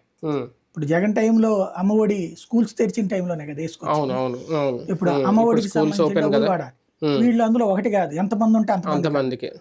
ఇప్పుడు ఆ లెక్కన చూస్తే దాదాపుగా ఎంతమంది ఉంటారనేది తేడా. అవునవును. ఎన్ని లక్షల మంది ఇంట్లో ఇద్దరిని చూసుకున్నా పోనీ అవును. ఆ లెక్కన ఇద్దరం లేదు వీళ్ళు. ఎంతమంది అన్నారు అంటే ఇద్దరు మినిమం ఉంటారు కదా ఇద్దరు. కాబట్టి అందులో మళ్ళీ గవర్నమెంట్ స్కూల్స్ అనలేదు, అందరికీ అన్నారు. ఒకసారి గుర్తుకు తెచ్చుకోండి. ఇప్పుడు అమ్మఒడి ఇచ్చింది అందరికి ఇచ్చారు జగన్. ఏది అన్నీ ఏ స్కూల్ వాళ్ళకైనా, ప్రైవేట్ స్కూల్కైనా గవర్నమెంట్ స్కూల్, రేపు ఎట్లా ఇస్తారో చూడాలి. దాంతో మహిళలకు కూడా 1500 నిరుద్యోగ వృత్తి. బీసీలకు ఇచ్చిన హామీ కూడా ఏమన్నా లేట్ ఉందా? దానికి ఒక డేట్ ఏం పెట్టలేదా, ఒక డెడ్ లైన్? అసలు ఏ హామీకి డేట్ పెట్టలా. 100 రోజుల్లోపు చేస్తామని ఇప్పుడు వాళ్ళిద్దరితో చూశాక అనుభవంతో ఆగినట్టున్నారు. కర్ణాటకను తెలంగాణలో 100 రోజులని చేస్తామని ఎవరికి ఏమి చేయక జనాలు చేస్తే తిట్లు తింటున్నారు. కాబట్టి అందుకని హామీలు అయితే ఇచ్చారు కానీ ఇన్ని రోజులని డెడ్ లైన్ పెట్టలా. కాబట్టి మేబీ టైం తీసుకోవచ్చు. రెండు అంశాల్లో మిత్రపక్షమైన జనసేన నుంచి అన్న ఇబ్బందులు ఎదుర్కొనే అవకాశం ఉంటుంది. ఒకటి, రివెంజ్ పాలిటిక్స్ మీద ఒకవేళ అగ్రెసివ్గా వెళ్ళిన, ఈ సంక్షేమ పథకాల అమలు విషయంలో జాప్యం జరిగిన వాళ్ళు ఏమన్నా నోరిప్పే అవకాశం ఉంటుందా? నాకు తెలిసి ఏముండదు. ఎందుకంటే సంక్షేమ పథకాల విషయంలో వీళ్ళు పెద్ద సీరియస్గా తీసుకున్నట్టు ఏం లేదు. వాళ్ళు హామీలు కూడా ఏమి ఇవ్వలేదు కదా, అందుకే వాళ్ళేమి ఇవ్వలేదు. కాబట్టి ఉమ్మడి మేనిఫెస్టో కిందే కదా లెక్క ఒక రకంగా. అది అనౌన్స్ చేశారు కానీ డేట్ ఏమి అనౌన్స్ చేయలేదు కదా. వాళ్ళకి అందులో అంత ఇంట్రెస్టెడ్ కాదు సంక్షేమ పథకాలు అన్నటువంటిది. కంపల్సరీ సంక్షేమ పథకాలను హైయెస్ట్ విమర్శించింది పవన్ కళ్యాణ్. కాబట్టి ఆయన దాని మీద ఒత్తిడి చేయకపోవచ్చు. ఇప్పుడు దాడుల గురించి అంటారా, మామూలుగా అయితే ఆయన ఆ నిష్పాక్షికమైనటువంటి న్యూట్రల్ పొలిటీషియన్ గా అయితే మాట్లాడి ఉండాలి. కాకపోతే ఇప్పుడు ఎన్డీఏ భాగస్వామిగా ఉన్నాడు కాబట్టి, తెలుగుదేశంతో భాగస్వామి ఉన్నాడు కాబట్టి నోరు మెదపలేదు. అక్కడ రాజధర్మమా మిత్రధర్మమా అంటే మిత్రధర్మం పాటించారు కానీ రాజధర్మం పాటించారు. రాజధర్మం అంటే ఏంటి? ఒక స్థాయిలో ఉన్నప్పుడు, డిప్యూటీ సీఎం స్థాయిలో ఉన్నప్పుడు అక్కడ ఏం జరిగింది, ఇది తప్పుగా దానేటటువంటిది చెప్పాల్సి ఉంది. కానీ మిత్రధర్మం పాటిస్తా దాని గురించి ఇంతవరకు నోరు మెదపలేదు. కాబట్టి అది ఇప్పట్లో ఏమీ మాట్లాడకపోవచ్చు. ఇప్పటికి ఇంకా గొడవలు జరిగితే మాట్లాడతారేమో. ఫస్ట్లో ఆవేశంలో జరిగినాయి అని వదిలేసి ఉండాలి. అధికారుల మార్పిడి అనేది కూడా రివెంజ్ పాలిటిక్స్ లో ఒక భాగం అవుతుందా? అది పేపర్ల రివెంజ్, ఐఏఎస్ ఐపీఎస్ అధికారులను, కీలక అధికారులను మార్చడం, అది నా దృష్టిలో పేపర్లు, సోషల్ మీడియా రివెంజ్ తప్పించి ప్రభుత్వాల రివెంజ్ అయితే కాదు. సాధారణంగా అధికారి ఏమి ఎవరి జేబులో తొత్తు కాదు, ఎవరి జేబులో సొత్తు కాదు. చంద్రబాబు గారి టైం అదే ఐఏఎస్. ఆయన ఇప్పుడు చంద్రబాబు గారు చెప్తారు పని చేయనంటారా? చేయడం కుదరదండి అంటారా? ఊరుకుంటారా? అప్పుడు వీళ్ళు పథకం ఇప్పుడు రేపు పొద్దున ఫర్ ఎగ్జాంపుల్ అందరికీ అమ్మఒడి కింద ముగ్గురికి ఇచ్చేయండి అన్నారు. డబ్బులు ఏడ ఉన్నాయి, కుదరదు అని ఆర్థిక శాఖ కార్యదర్శి చెప్పిన, లేకపోతే కనుక విద్యాశాఖ కార్యదర్శి చెప్పిన ఊరుకుంటారు వీళ్ళు? నువ్వు పనికిరావు బొమ్మంటారు కదా. అట్లాగే జగన్ దగ్గరైనా మాట అంటారు వాళ్ళు. ఈ పథకం కావాలి నాకు, నువ్వు చెయ్యి అన్నాడు, చేశారు. అది చేసిన అధికారులు తప్పంటే ఎట్లాగా? ఫర్ ఎగ్జాంపుల్ స్కూళ్ళలో సంస్కరణ కావాలని జగన్ అడిగాడు, ప్రవీణ్ ప్రకాష్ ఆ స్కూల్ రిపేర్ చేయడం, ఈ వ్యవస్థ చేయించాడు. దాన్ని పాపం అంటే ఎట్లాగా? అది తప్పంటే ఎట్లాగా? అంటకాగుతున్నారంటే ఎట్లాగా? ఇప్పుడు తెలుగుదేశంలో ఉన్న వాళ్ళందరూ తెలుగుదేశానికి అంటకాగుతున్నట్టు ఈ ప్రభుత్వంతో ఉన్నట్టు. డ్యూటీ ఎవరు ముఖ్యమంత్రిగా ఉంటే వాళ్ళ మాట వింటారు, చేస్తారు. ఒకనాడు ఒక 20 ఏళ్ల క్రితం అధికారుల మీదన రాజకీయ నాయకులు గౌరవం ఎక్కువ ఉండేది ఆ రోజుల్లో. నేను గమనించింది గతంలో కలెక్టర్కి మంత్రి అడ్డదిడ్డంగా ఫోన్ చేసేవాడు కాదు. కలెక్టర్ గారితో ఒకసారి కలపండి అని చెప్తాడు, కలెక్టర్ గారితో అనేవాడు. అట్లాగే అక్కడ పిఏ ముందు ఎత్తిన తర్వాత మంత్రి గారు మాట్లాడతారని వీళ్ళ పిఏ చెప్పాక చేసినప్పుడు నేను ప్రత్యక్షంగా చూశాను అనేక మంది మంత్రులు మాట్లాడినప్పుడు. నమస్కారం అండి కలెక్టర్ గారు, కొంచెం మన వాళ్ళు ఇది అడుగుతున్నారు, ఓసారి ఎంతవరకు సాధ్యాసాధ్యాలో చూడండి, అవకాశం ఉన్నంత వరకు చెయ్యండి, ఇలా మాట్లాడేవాళ్ళు. ఎప్పుడు మళ్ళీ ఆడే కలెక్టర్ కలుపు లైన్లోకి ఏంటి ఆడెంత ఈడెంత అనే భాష లేదు అప్పుడు. ఆ రోజుల్లో అధికారులకి ఆ గౌరవం ఇచ్చినటువంటి పరిస్థితి నాయకులు. ఇవాళ రోజున అధికారులు అనేటటువంటి వాళ్ళు ఏదో మన కార్యకర్తల కంటే కూడా చులకన అన్నటువంటి స్టేజ్ వచ్చింది. మన కార్యకర్తనే ఇటు రావయ్యా అంటాం వేరు, అధికారిని పచ్చిబూతులు బహిరంగంగా తిడుతున్నాం కదా మనం. కాబట్టి ఇప్పుడు ఓ రకంగా చెప్పాలంటే వాళ్ళు ఆలోచించుకోవాలి, ఉద్యోగులు కానీ అధికారులు కానీ వాళ్ళు యునైటెడ్గా ఉంటున్నారు రాజకీయ అవసరాల కోసం, అంతే కదా. అంతే తప్పించి వాళ్ళకి ప్రాబ్లం వస్తే కాకి ఏదైనా దెబ్బ తగిలితే 100 కాకులు కొడతాయి. ఇక్కడ ఉద్యోగిని అమ్మనాభూతులు తిడితే వైసీపీ వాళ్ళు ప్రభుత్వంలో ఉంటే టీడీపీ ఉద్యోగ సంఘాలు మాట్లాడతాయి, టీడీపీ వాళ్ళు అధికారంలో ఉంటే వైసీపీ ఉద్యోగ సంఘాలు మాట్లాడతాయి. ఉద్యోగ సంఘాల్లో మరి ఈ నాయకులు కూడా ఆ పార్టీలకి ఈ పార్టీలకు కార్యకర్తలుగా మారిపోతే ఇంకెక్కడ ఉంది? మొదటి నుంచి అధికారుల విషయంలో జగన్మోహన్ రెడ్డి గారి చుట్టూ రెడ్డి సామాజిక వర్గం వాళ్ళనే ఎక్కువ పెట్టుకున్నారు అనేది. రాజేంద్రనాథ్ రెడ్డి, ధనుంజయ రెడ్డి, లేదంటే అక్కడ మన ఈవో ధర్మారెడ్డి, ఇలాగ అన్ని రెడ్డి మ్యాక్సిమం వీళ్ళందరినీ కూడా ఇప్పుడు మార్చేశారు. డీజీపీని మార్చేశారు, ఆ ఈవోని మార్చేసారు. ఆ క్వార్టరీ మార్చి ఇక్కడ కూడా సామాజిక వర్గం చూస్తున్నారా, లేదంటే వీళ్ళకి నచ్చిన వాళ్ళని పెట్టుకుంటున్నారా? ఒక 6 నెలలు ఏడాది అయిన తర్వాత వైసీపీ వాళ్ళు చెప్తారు, అదే మళ్ళీ ఆ లిస్ట్ తీస్తారు మొత్తం. బేసిక్ గా మన మాట వినేవాడు అనేది చూసుకుంటారు. మన మాట వినేవాడు అంటే ఆ ఉద్యోగుల్లో మన కుల ఫీలింగ్ ఉన్నటువంటి వాళ్ళు మన వెనకాల పడుతూ ఉంటారు, వాళ్ళకి చేసి పెడతారు. రెండవది బ్యాలెన్స్ చేసుకోవడం అన్నటువంటిది, అది నాయకుడి తీరుని బట్టి ఉంటుంది. ఈ లోపు రాజకీయంగా ఎవరి దాళ్ళకి నడుస్తూనే ఉంటుంది. మెయిన్ కావాల్సింది ఏంటంటే గ్రౌండ్ లెవెల్లో law and order positions, collector position, ఆర్డీఓల పొజిషన్స్, ఎంఆర్ఓల పొజిషన్స్, ఎస్ఐలు, సిఐలు, డిఎస్పీలు, ఇట్లాంటి వాటిల్లో కులం ఆధారంగా కాకుండా అన్ని కులాలకి ప్రాధాన్యం ఇస్తే అప్పుడు పబ్లిక్లో చర్చ రాదు, ఆయా విభాగాల్లో చర్చ రాదు. ఇప్పుడు ఫర్ ఎగ్జాంపుల్ లా అండ్ ఆర్డర్లో ఒక కులపు వాళ్ళకి ఎక్కువ ఇచ్చారనుకోండి, అప్పుడు సహజంగా చర్చ వస్తుంది. ఎవరక్కర్లా అదే వృత్తిలో ఉన్నటువంటి వేరే కులస్తులు ఎవరైతే సైడ్ లైన్ అయిపోతారో వాళ్ళు రాజకీయ నాయకులకి హింట్ ఇస్తారు, మీడియాకి హింట్ ఇస్తారు. ఇప్పుడు మీడియాకి అయితే ఆల్రెడీ ప్రస్తుతం అటో ఇటో ఉంది కాబట్టి ప్రత్యర్థి మీడియాకి ఇస్తారు, రాయిపించుకునే ప్రయత్నం చేస్తారు. అప్పుడు అట్లా రాసినప్పుడు ఒకరికో ఇద్దరికో ఇట్లాంటి వాళ్ళకి అవకాశాలు వస్తాయి. అంతే తప్పించి సీరియస్గా సిన్సియర్గా ఉండదు. అది పాలసీ డెసిషన్ తీసుకోవాలి. అన్ని సామాజిక వర్గాలు ఉండాల్సిందే ఇందులో. అందులో మళ్ళీ ఈ సామాజిక వర్గం వాళ్ళు అయితే పెద్ద పొజిషన్ ఉండాలంటే లా అండ్ ఆర్డర్ అంటే పెద్ద పొజిషన్ కింద ఫీల్ అవుతుంది. అవి అన్ని సామాజిక వర్గాలు ఉండాల్సిందే అనేటటువంటి ఫీలింగ్ ఉండాలి. అది ఉంటుందా లేదా అనేది చూస్తారు జనం, జడ్జిమెంట్. రాష్ట్ర విభజన తర్వాత 2014 నుంచి నానుతున్న 2 కీలక అంశాలు, ఒకటి అమరావతి రాజధాని, 2 పోలవరం. ఫస్ట్ అమరావతి గురించి మాట్లాడుకుంటే బాబు గారు అధికారంలోకి వచ్చిన తర్వాత ఒక హోప్, అమరావతి రైతులకు ఎప్పటి నుంచో పోరాడుతున్న వాళ్ళకి కానీ, లేదంటే రాష్ట్రానికి ఒక రాజధాని అనే అంశం పెండింగ్లో పెట్టేస్తున్నారండి. దాని మీద ఇమీడియట్ డెసిషన్ అయితే ఒకటి తీసేసుకున్నట్టే కనిపిస్తోంది. మళ్ళీ సిఆర్డీఏ చైర్మన్గా ఆయన్నే పెట్టడం, నారాయణ, ఇవన్నీ అంటే హోప్స్ ఎంతవరకు ఈ 5 ఏళ్లలో పూర్తి అయిపోద్దని ఒక భరోసా కల్పిస్తున్నారా? ముందు అమరావతి గురించి మాట్లాడుకుంటే నేను అనుకోవడం అయితే అమరావతి ఒక రూపం వచ్చేస్తుంది. ఒకటి, ఇప్పుడు పూర్తయిపోయినటువంటి అండర్ కన్స్ట్రక్షన్లో ఉన్నటువంటి బిల్డింగ్లని పూర్తి చేసేస్తారు. ఇది ఒక 6 నెలల బట్టు ఆల్రెడీ పనులు కూడా బిగిన్ అయినట్టే కనిపిస్తుంది. లేదు, అవి టెండర్లు పిలవలేదని చెప్పారు కదా నారాయణ గారు, పిలుస్తాం త్వరలో అని చెప్పారు. ముందు నివేదిక సెట్ చేసి ప్రతిదానికి కూడా నివేదిక సెట్ చేస్తారు, వేసి ఆ కమిటీతో నివేదికలు తీసుకొచ్చి అది అసెంబ్లీలో చర్చిస్తారు. కాస్త ముందు మీడియా ముందు అక్కడ తిట్టాలి కూడా కదా, వైసీపీ ఇట్లా విధ్వంసకారులు వీళ్ళు అనేది, అది తెలియాలంటే ఆ నివేదికలన్నీ. దాని తర్వాత టెండర్ పిలవాలి. ఇంతకు ముందు బకాయిలు ఉన్నాయి, 5 ఏర్చల, అవి గట్టి మళ్ళీ ఇవ్వాలి. ఇంకోటి, ఇప్పుడు ఇవాల్టి మార్కెట్ వాల్యూకి అనుగుణంగా అప్డేట్ చేయాలి కదా, ఎట్లా పని చేసేస్తారు ఈ లోపు చేసేయమంటే. ఇప్పుడు ఆ రోజున మార్చాలి, మళ్ళీ కొత్త ప్రపోజల్ తీసుకోవాలి, వాళ్ళ దగ్గర తీసుకోవాలి. ఇప్పుడు అప్పట్లో ఓ బిల్డింగ్ 50 కోట్ల అవుద్ది అనుకుంటే ఇప్పుడు 150 కోట్లు అంటారు సహజంగా. అంతే, అన్ని రేట్లు పెరిగిపోయినాయి కదా. దాని ప్రకారం వస్తాయి. అది ఎంత ఖర్చు అవుతుంది, దానికి వనరులు ఎక్కడి నుంచి తీసుకొస్తారు, అది కేంద్ర ప్రభుత్వం ఇచ్చే నిధులా? నాకు తెలిసి కేంద్ర ప్రభుత్వం ఇంకొక 10 నుంచి 15 వేల కోట్లు ఇవ్వడానికి సిద్ధంగా ఉంది. వీళ్ళు అదే రాజధాని అని అనౌన్స్ చేస్తే అది నిధులు రిలీజ్ చేస్తుంది, 10-15 వేల కోట్లు. దాంతో మనం ఈ భవనాలు పూర్తి చేయొచ్చు, ఇప్పుడు అండర్ కన్స్ట్రక్షన్ ఉన్నాయి. అవి కాకుండా అక్కడ ఇంకా రావాల్సిన ఏంటి, జ్యుడిషియల్ అదే మన ఎమ్మెల్యేల క్వార్టర్ లేవు యాక్చువల్గా, కొంచెమే ఉన్నది. అది మంత్రులకి వీటికి వరకే ఉన్నది. ఇప్పుడు ఐఏఎస్లు, ఐపీఎస్లు ఇది కూడా కడుతున్నారు కదా, మంత్రుల క్వార్టర్స్ అనేది ఒకటి రావాలి. అయితే ఇక్కడ ఏం జరుగుతున్నది అంటే ఒక ప్రధానమైనటువంటి అంశం, నిలువెత్తు కడుతున్నారు. అది పెద్ద కన్ఫ్యూజన్.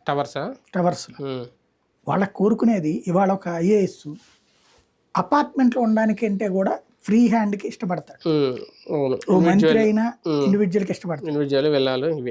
ఇది ఇప్పుడు ఏమవుద్దంటే, ఫర్ ఎగ్జాంపుల్ మినిస్టర్స్ క్వార్టర్స్ ఉంది, ప్రతి మినిస్టర్ కోసం 100 మందికి రోజు వస్తూనే ఉంటారు. అవును. నియోజకవర్గం నుంచి ఇతర నియోజకవర్గాలు. ఒక మినిస్టర్స్ క్వార్టర్స్ ఇట్లాగ ఒక 25 అంతస్తుల భవనం ఉందనుకోండి, ఆ మినిస్టర్ పరిస్థితి ఏంటి, ఆ లిఫ్ట్ పరిస్థితి ఏంటి, అవును. ఎన్ని లిఫ్టులు పెట్టాలి, ఇవన్నీ చాలా ప్రాక్టికల్ ఇష్యూస్ ఉన్నాయి. ఫస్ట్ ఒకటేంటంటే వర్క్లోకి దిగిపోయారు, మంచిది. నేను అనుకోవడం అయితే ముందు వాళ్ళకి అది ఇచ్చేయాలి, దాన్ని ఏమంటారు, వాళ్ళ ప్లాట్లు. వాళ్ళ ప్లాట్లు ఇచ్చేస్తే డెవలప్మెంట్ ఆటోమేటిక్గా జరిగిపోతుంది. రైతులకి ఇస్తారు, వాళ్ళు అవి డెవలప్మెంట్కి ఇచ్చుకుంటే ఓ డెవలప్మెంట్ అదే నడిచిపోతుంది. మిగతాది ఇది నడుస్తూ ఉంటుంది, ఇది సైమల్టేనియస్ వర్క్. ఫస్ట్ చేయాల్సిన పని అర్జెంటుగా వాళ్ళ ప్లాట్లు వాళ్ళకి ఇచ్చేయడం. వాళ్ళ ప్లాట్లు వాళ్ళకి ఇచ్చి మీరు కట్టుకోండి అంటే 5 ఎకరాలు ఉన్నాయనికి 5-1200 వస్తాయి, 6000 చదరపు గజాలు, ఆటోమేటిక్గా వెళ్ళిపోతారు కదా ఆయన. ఎక్కడికెక్కడికో వెళ్ళిపోతుంది. ఒక ఫ్లాట్, ఒక అపార్ట్మెంట్ రావచ్చు, షాపింగ్ మాల్ కట్టుకోవచ్చు, ఇంకోటి కట్టుకోవచ్చు, అద్భుతంగా ఉంటుంది. మన నారాయణ గారు ఇచ్చిన స్టేట్మెంట్, పాత మాస్టర్ ప్లాన్నే మేము కంటిన్యూ చేస్తున్నాం అనేది ఆయన ఓపెన్గా చెప్పారు. పాత మాస్టర్ ప్లాన్ ప్రకారం అయితే ఈ 5 ఏళ్లలో ఎలా పూర్తవుతుంది అనేది కూడా ఒక డౌట్. చూడాలి. అదే ఆయన అంటే ఏంటి, 2.5 ఏళ్లకి ఫస్ట్ ఫేజ్ అవుతుంది అన్నారు. 48,000 కోట్లది. అప్పుడు సంపద సృష్టించబడితే ఆ తర్వాత 1,00,000 కోట్లు అన్నటువంటి. 1,00,000 కోట్లు కూడా తొలి దశ యాక్చువల్గా చెప్పాలండి. మెయిన్ వీళ్ళు అనుకున్న గ్రాఫిక్లు ఇవన్నీ కావాలంటే 3,00,000 కోట్లు. కాబట్టి అవన్నీ ఎట్లా అనేది సెంట్రల్ కూడా క్యాపిటల్ గ్రాంట్స్ విషయంలో ఆల్రెడీ ఇంత ముందు 11,000 కోట్లు ఎంతో రిలీజ్ చేశారు అనేది కదా లాస్ట్ జగన్మోహన్ రెడ్డి ప్రభుత్వం చెప్పింది. రూపాయలు ఇచ్చారు. అవి కాకుండా హడ్కో లోన్స్ తీసుకుంటే దాన్ని రీఎంబర్స్ చేస్తామన్నారు. దాని కింద 7,000-5,000 కోట్లు తీసుకున్నారు. అప్పుడు జరిగింది మొత్తం 10.5-11 అయింది మొత్తం ఓవరాల్ గా. నేను చెప్పి ఇప్పుడు వీళ్ళు లేట్ చేశారని చెప్పి రాజధాని నిర్మాణం జరిగేంత వరకు సెంట్రల్ నుంచి క్యాపిటల్ గ్రాంట్స్ వస్తానే ఉంటాయి, రిలీజ్ చేస్తుందా? దానికి ఏమి ఒక లిమిట్ ఉండదా? మనకి యాక్చువల్గా డైరెక్ట్ రాజధాని ఫండింగ్ రాలా. మొదట్లో మనకు వచ్చింది ఏంటంటే ఆ సెక్రటేరియట్ వీటి కోసం, కన్స్ట్రక్షన్ వీటి కోసం 2,000 కోట్లు వచ్చినాయి కేంద్రం నుంచి డైరెక్ట్గా. ఈ 3 బిల్డింగులు కట్టారు, దాంతో డ్రైనేజీ వ్యవస్థ కట్టామన్నారు. ఇంకొక 1,000 కోట్లేమో డ్రైనేజీ వ్యవస్థ కోసం ఇచ్చారు. అది వెంకయ్యనాయుడు గారు డైరెక్ట్గా ఇచ్చింది రాజధాని కోసం అని చెప్పేసి. అక్కడికి 3,000 కోట్లు వచ్చినాయి అంతే. మిగతాది ఈ లోన్లు వీటి కింద తీసుకున్నాం. ఇప్పుడు అవి ఎంతవరకు వెళ్తాయి అనేది చూడాలి. అంటే నేను అనుకోవడం అయితే, నేను విన్న ప్రకారం అయితే ఓ 10-15 కోట్ల దాకా కేంద్ర ప్రభుత్వం ఇచ్చేందుకు సిద్ధంగా ఉంది అన్నటువంటిది. అవి వచ్చేసినాయి అంటే ఫుల్ ఖుషి. ఒక రూపురేఖలు ఏర్పడిపోతాయి. అమరావతి ఆంధ్రప్రదేశ్ రాజధాని అనేది అయితే చంద్రబాబు గారు ఈ టర్మ్లో అయితే కంప్లీట్ చేసేస్తారు. ఆ దిశగానే ఉన్నాయి నిర్ణయాలు. నెక్స్ట్ పోలవరం విషయానికి వస్తే, అంటే ఇప్పుడు అవదని అన్న సంకేతం ఇచ్చారా 4 సీజన్లు అంటే సైంటిఫిక్గా వెళ్ళాలి పోలవరం ప్రాజెక్ట్. ఇది సైంటిఫిక్ గానే వెళ్ళాలి. కాకపోతే ఇది భూమి మీద కాబట్టి ప్రాబ్లం లేదు. అది నీళ్లలో కాబట్టి నీళ్లలో పన్నీరు పోయలేం ప్రాక్టికల్ గా. అక్కడ ఇప్పుడు మళ్ళీ మొదటి నుంచి ప్రారంభం కావాలా, కాపర్ డ్యాము, ఏం చెయ్యాలన్నది తేలాలి. అసలు సమస్య అది కాదు. క్రిందసారి కూడా కాపర్ డ్యామ్ ఎందుకు కంప్లీట్ చేయలేదు, చేస్తే వాటర్ ఓళ్లలోకి వెళ్ళిపోతాయి, కాపర్ డ్యామ్ కట్టడం అంటే ఏంటి, కంప్లీట్ చేయడం అంటే ఏంటి, నీళ్ళని ఆపేస్తున్నావు నువ్వు అక్కడ. అంతే, అవును. నీళ్ళు ఆపేసిన తర్వాత ఎట్టిపోతాయి, ఊళ్ళలోకి వెళ్ళిపోతాయి. ఊళ్ళలోకి వెళ్ళకుండా ఉండాలంటే కాంపెన్సేషన్ పే చేయాలి. ముందు కాంపెన్సేషన్ వ్యవహారం సెటిల్ అయిపోతే ఈ కన్స్ట్రక్షన్ నాకు తెలిసి 2 ఏళ్లలో అయిపోద్ది. ప్రాజెక్ట్ పూర్తి అయిపోతుంది. ప్రాజెక్ట్ పూర్తి ఇప్పటికే 70% అయిపోయింది అంటున్నారు. 30% పూర్తి కావాల్సి ఉంది. మెయిన్ కాంపెన్సేషన్ యాక్టివిటీ అది ఇప్పుడు తేల్చాలి. ఎందుకంటే పైకి ఒక మాటలు చెప్తూనే ప్రభుత్వాలు లోపల ఇంకోటి జరుగుతున్నది. అప్పట్లో చంద్రబాబు గారి టైంలో 20,000 కోట్లకు ఒప్పుకుని వచ్చారని జగన్ చెప్పాడు. ఇతను 30,000 కోట్లకు ఒప్పించాడు. అదంతా ఎట్లుంది, మొదటి దశ అన్నటువంటి కాన్సెప్ట్ లో ఉంది. మొదటి దశకు ఒప్పుకున్నట్టు అంటే 40 అడుగులకో 45 అడుగులకో ఎంతకో, దాన్ని తప్పు పట్టింది ఇదివరకు తెలుగుదేశం. పూర్తి నిల్వ ఉండాలి కదా, దానికి వీళ్ళు ఏం చెప్పారు, దశల వారి అని చెప్పారు. ఒకేసారి నిల్వ ఉంచరు కదా అని చెప్పారు. మొదటి దశకి అయితే 30,000 కోట్లు సరిపోద్ది. కానీ జాతీయ ప్రాజెక్టులో మొదటి దశ అని చెప్పి అక్కడతో ఆగిపోతే తర్వాత నడవదు, అప్డేట్ అవ్వదు. కాబట్టి పూర్తి కంటిన్యూషన్ చేయాలి. ముందు అసలు మొదటి దశకి అయ్యేటటువంటి డబ్బులు తీసుకోవాలి. దాంతో ఎంతవరకు వస్తుంది నిర్వాసితులకి, 1,00,000 మంది నిర్వాసితుల్లో 10% మందికి వెళ్తుంది. మిగతా 90% మంది అక్కడే ఉండాలి. అంతే కదా. అవును. వాళ్ళకి కడుపు రగిలిపోద్ది. అవును. కాబట్టి ఆ సమస్యకి పరిష్కారం ఏంటి వీళ్ళ దగ్గర ఉన్నది? ఉమ్, ఇందులో కేంద్ర నిధులు, సాంకేతిక అంశాలు, ఉమ్, గ్రౌండ్ లెవెల్లో కన్స్ట్రక్షన్ అంశాలు 3 ముడిపడి ఉన్నాయి. ఉమ్, అది ఎవరికి వాళ్ళు ఎవరి కోణంలో వాళ్లే కరెక్ట్, ఎదురోళ్ళు తప్పని చెప్తారు కానీ ఉమ్, అసలు వాస్తవం ఇద్దరు కూడా కేంద్రాన్ని ఏమనలేని పరిస్థితి. అవును. కాబట్టి ఇంకోటి ఎవరికాళ్ళు ఎంత అబద్ధం చెప్పారో వాళ్ళకి తెలుసు, ఉమ్, ఎదురోళ్ళది అబద్ధం అని చెప్పే క్రమంలో. అవును. అసలు పాయింట్ ఏంటయ్యా అంటే నిర్వాసితులు, ఉమ్, అది మాట్లాడడానికి ధైర్యం చాలట్లేదు. ఉమ్. కేంద్రం కూడా ఆ మాట అనగానే నువ్వు 33,000 కోట్ల ఎంక్వైరీ చేయి అంటున్నారు. కేంద్రం సహకరించకపోతే అమరావతి పోలవరం విషయంలో, అంటే పోలవరం ఎలాగ జాతీయ హోదా ప్రాజెక్టు ఇస్తారు, కాకపోతే ఈ కాంపెన్సేషన్ ఇక్కడ సహకరించకపోతే ఒక పెను సవాళ్ళు అవుతాయి ఇప్పుడు ప్రస్తుత రాష్ట్ర ప్రభుత్వానికి కూడా ఈ 5 ఏళ్ళలో. అమరావతికి కేంద్రంతో సహకారంతో సంబంధం లేదు. అంటే సంపద సృష్టి అనేది అంత ఈజీగా అవ్వకపోతే అంటే వీళ్ళది కదా అది. అవును. కేంద్రం ఏమైనా చెప్పింది? అది ఉమ్, కేంద్రం తను ఇచ్చింది 2,500 కోట్లు ఇచ్చింది. ఉమ్, అది ఢిల్లీని తలదన్నే రాజధాని ఉమ్, అని చెప్పారు కాబట్టి అంటున్నారు. ఉమ్, ఢిల్లీకి ప్రైవేట్గా వచ్చినాయి కానీ ప్రభుత్వానికి కాదు. ఉమ్, ప్రభుత్వ భవనాలు ఏంటి? ఆ ఎంపీల క్వార్టర్స్ ఉమ్, అయ్యే కదా. ఉమ్, ఢిల్లీలో కట్టేయన్నీ ఏంటిది? అవును. అయ్యే కదా. ఢిల్లీని తలదన్నే రాజధాని అంటే అదే కదా. ప్రైవేట్ దాని మీద డిపెండ్ అయ్యి ఉంటుంది. కేంద్ర సంస్థలు ఇస్తారు, అవును. ఓకే. అవి జరుగుతాయి నాకు తెలిసి. ఈ ట్రిప్ కేంద్ర సంస్థలు ఢిల్లీలో ఎట్లా ఉన్నాయో ఇక్కడ కూడా అట్లాగా కేంద్ర సంస్థల వరకు ఎలౌ చేసేస్తారు. ఓకే. అది నడిచిపోతుంది. మిగతాదంటారా ఇప్పుడు వీళ్ళు ఎలా పెడతారు దానికి అంటే పెట్టుబడి? ఇంతకు ముందు హడ్కో లోన్స్ తీసుకోవడం ఇలా అవి వస్తే ఎక్కువ రావు. ఎక్కువ రావు. ఇప్పుడు వీళ్ళు ఏమంటున్నారు, 7,000 ఎకరాలు 8,000 ఎకరాలు ఉంది దాన్ని అమ్మి అని. ఇక్కడే అసలు సమస్య ఉంది. విత్తు ముందా, చెట్టు ముందా, గోడు ఉందా, గుడ్డు ముందా లాంటిది. ఇప్పుడు 40 కోట్లకు వేలం వేస్తే కొంటారా? అప్పుడు దాన్ని ఏం చేయాలంటే దశల వారీగా ముందు ఇవాళకి వాళ్ళ వేలం వేస్తే, జగన్ సర్కార్ వేసింది వేలం ఫ్లాట్లు, ఎవడు కొనలేదు చూసాం కదా. చంద్రబాబు గారు కాబట్టి ఇప్పుడు కొంటారు ఖచ్చితంగా. ఎకరం 2 కోట్లకో 3 కోట్లకో 4 కోట్లకో వీళ్ళు అమ్మారనుకోండి, 1000 ఎకరాలు ఎంత వస్తుంది? 4,000 కోట్లు వస్తాయి. దాంతో ఒక ఈ డెవలప్ చేసేసి ఏది దాన్ని ఏమంటారు, జనానికి పట్ట ఇచ్చేసారు అనుకోండి ఫ్లాట్లు, వాళ్ళ కన్స్ట్రక్షన్ బిగిన్ అయిపోతుంది. వాళ్ళ కన్స్ట్రక్షన్ బిగిన్ అయిపోతే అప్పుడు ఆటోమేటిక్గా భూమి వాల్యూ పెరిగిపోతుంది. చుట్టూ భవనాలు ఉన్నప్పుడు పెరిగే వాల్యూ తొందరగా పెరుగుతుంది. మీరు చూడండి, ఊరి చివరన కట్టే ఇంటికి 30,000 40,000 ఉంటుంది, 30 లక్షలు 40 లక్షలే ఉంటుంది. దాని చుట్టూ ఇల్లు చేరినాయి అనుకోండి, ₹1,00,00,000 వెళ్ళిపోతుంది. ఇదివరకు ఒకటిపల్లి ఇవన్నీ అయింది ఊరి చివర. అప్పుడు మియాపూర్ అయితే నాకు తెలిసి నేను హైదరాబాద్లో జెమినీలో జాబ్ చేసే టైంలో 15 లక్షల రూపాయలకి ఫ్లాట్ అన్నారు, 25 లక్షల రూపాయలకి వెళ్ళా అన్నారు. అసలు ఆ మూలకు వచ్చి ఎవడుంటాడు అని చెప్పి నేను వాస్తవంగా బ్యాంక్ లోన్ శాంక్షన్ అయ్యి నేను విజయవాడలో ఇల్లు తీసుకున్నాను కానీ అక్కడికి తీసుకోవాలి. అదే ఇవాళ అదే వెళ్ళా మనం చూస్తే 2 కోట్లు. అంటే అది చుట్టూ చేరినప్పుడు వస్తుంది. ఇప్పుడు అట్లాగే ఇది జరిగినప్పుడు అప్పుడు రేటు పెరుగుతుంది. అప్పుడు 5 కోట్లకు 10 కోట్లకు పెరుగుతుంది. రెండో దశలో ఒక 1000 ఎకరాలు వేలం వేశారనుకోండి, అప్పుడు 5 కోట్ల రేంజ్లో పలకచ్చు. అప్పుడు ఒక 5,000 కోట్లతో పని జరిగింది అనుకోండి, ఈ లోపు ఈ కార్పొరేట్ కంపెనీలు సెంట్రల్ గవర్నమెంట్ కంపెనీలు వచ్చినాయి అనుకోండి, అప్పుడు 10 కోట్ల రూపాయలకి పలకచ్చు వాల్యూ. అలాంటిది ఎట్లాగా చెయ్యాలి అన్నటువంటి చంద్రబాబు గారికి తెలుసు బాగా.